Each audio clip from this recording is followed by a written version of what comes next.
students, my dear house surgeons, graduates, and people who are preparing for NEET PG 2021 exam. See, many have asked me like how is the life for a medico after 10 years or after 5 years, how it will be. For all, the simple rule of thumb is the government is increasing the seat in Tamil Nadu tremendously. After 10 years, there will be huge number of jobless. Now, the super specialists, the urologists, the number of urologists has increased tremendously in Tamil Nadu. Even many urologists are jobless in Chennai. Sir, they can go and walk to the periphery. Yes, that's true. But many who are from the Chennai are not able to find a job in the Chennai. See, Chennai is a place which can give a lot of job.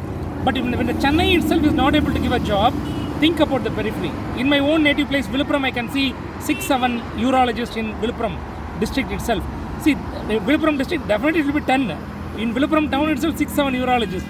This is not the good number. This is not the real doctor population ratio. So my sincere suggestion for dear house surgeons, final MBBS students is the government aim to increase the number of seats in Tamil Nadu especially. That is going to be a tough for the graduates as well as super specialists. So if you really want to live your life, what to be done? My dear house surgeons, my dear final MBBS students, my dear PG aspirants, give a one attempt of PG sincerely. If it doesn't click, go ahead with your practice nicely. Don't miss your house surgency time. Don't read during the house surgency time.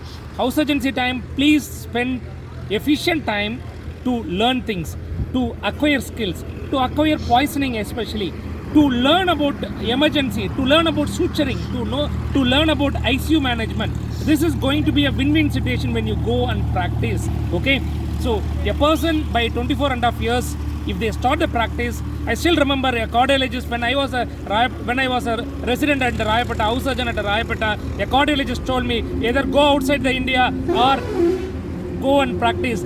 I applied for abroad exam, USMLE, it clicked, Indian exam clicked, and now I am urologist. Okay, the scenario is, but my friends who have done their MBBS, they started the practice, they are also happy. I am also happy. Will this situation will be like this after 10 years is the biggest question mark. You all are very intellectual. Just imagine the number of government seats in Tamil Nadu. Number of registration is 10,000. Doctors are registering per year in Tamil Nadu and Pondicherry Medical Council. Please, will it be when it increases in another 5 years, will it be the same? So if you don't get a PG seat this year, don't worry my dear friends, go and start your practice, live your life, enjoy the life, and earn what the amount of learning you had so far. And when the future is there, always you can decide what you want after 5 years also. Many people have done their PG after 30, 35 also. Don't run during this period. And after 30, oh my God, I wasted all my time. And when I become a consultant, there is no vacancy for the consultant. There is no vacancy for super specialist. It should not run in your mind. Keep this as an option, and you can decide. You want to become a graduate and a practitioner, or you want to become a super specialist and practitioner. The decision is with you. But what I have told you is the reality. Counter-check in all aspects. This is Dr. Anton Reshkumar, founder CEO Concept Next. This is for you to guide and to tell about the future. Jai Hind. Bye.